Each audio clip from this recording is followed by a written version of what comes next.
We all know video games are a blast. But what if they're more than just fun?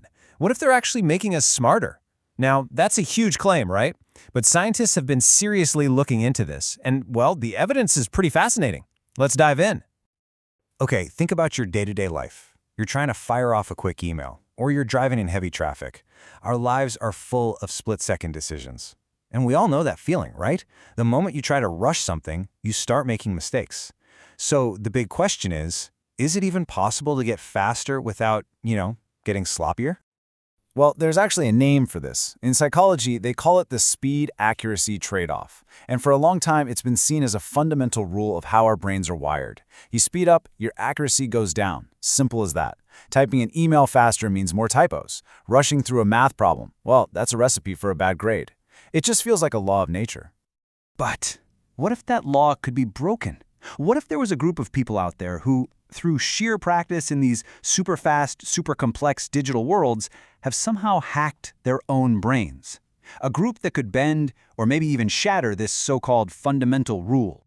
Well, according to a whole lot of research, that group exists, and you probably know them. We're talking about action video game players. Yeah, the folks playing games like Call of Duty or Halo, games we have to process a ton of information in a split second and act on it perfectly, or it's game over. So here's the million-dollar question. Are these gamers genuinely more efficient thinkers, or are they just reckless? Let's dig into the data and see. And this isn't just speculation. Back in 2009, a major study, we're talking one backed by the National Institutes of Health, put out this really bold idea. They said that video gaming might be a seriously effective way to train our brains to react faster, and, this is the key part, without losing any accuracy. And they weren't just guessing. They crunched the numbers from a ton of different studies, that's what a meta-analysis is, and found something pretty incredible. Experienced action gamers were, on average, 11% faster than non-gamers across a whole range of brainy tasks. But here's the real mind-bender. That 11% speed boost, it came with zero trade-off.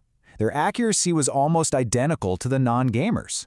I mean, the numbers were 92.76% for gamers versus 92.75% for non-gamers. That's nothing. They are, without a doubt, faster, but not sloppier. Okay, but let's be real. There's an obvious counterargument here, right? Maybe they're not better thinkers. Maybe they're just impulsive. The classic trigger-happy gamer stereotype. And it's a totally fair point to raise. Are they just taking a gamble, jumping the gun before all the information is in? Or is something way cooler going on here? Like, are their brains actually processing information more efficiently? Is it an actual hardware upgrade? To settle this debate, scientists brought out a specific tool for the job, the Test of Variables of Attention, or TOVA for short. It's basically designed to measure exactly what we're talking about: impulsivity, attention span. It's the perfect way to test that trigger-happy myth. So result number one from the test, and no big shock here, the video game players were way faster. You can see their reaction time is much lower than the non-gamers, so check. The speed advantage is real. But this is the chart that blows the myth out of the water. Look at the accuracy. The two bars are practically the same height. Gamers were not more impulsive. They were not making more mistakes. This is the smoking gun people. Their speed comes from genuine efficiency, not from just being reckless. All right, so action games can make you a faster, more accurate thinker. Cool. Story's over, right?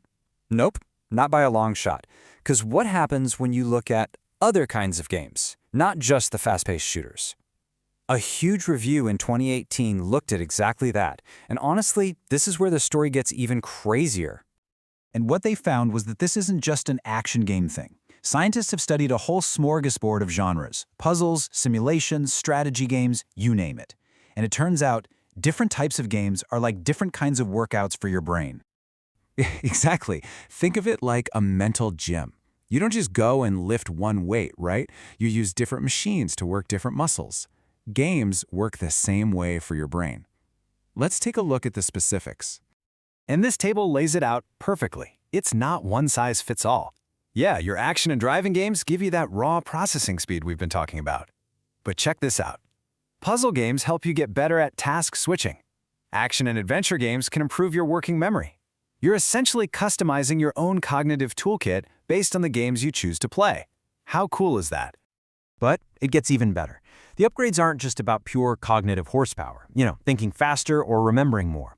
The research uncovered a benefit that I don't think anyone saw coming. Apparently, games can train our emotions. And this is wild stuff. We're talking simple puzzle games helping you relax, or custom-designed games that literally teach you how to manage your physiological response to stress. I mean, get this. There was one study that used a horror game combined with biofeedback to help soldiers become more resilient to stress. Think about that. We're talking about using a game to train for real-world emotional grit. Okay, so let's zoom out. We've gone through a ton of evidence. What's the final takeaway here? What's the big picture? All right, let's boil it all down. First, the games you can buy right off the shelf can be seriously powerful training tools. Second, it's not just one kind of benefit. Different games train different skills, both cognitive and emotional. And this isn't just something for kids or older adults. Healthy grown-ups see major improvements too, which of course means there's massive potential for using these games in education and even for therapy. And that brings us to the big final thought. Everything we've talked about today, these incredible benefits to our brains and our emotions, these are basically happy accidents. They're side effects from games that were just designed to be fun. So it really makes you wonder, right? If this is what games can do by accident, what could they do if we design them on purpose to make us better, smarter, and healthier? Just imagine that.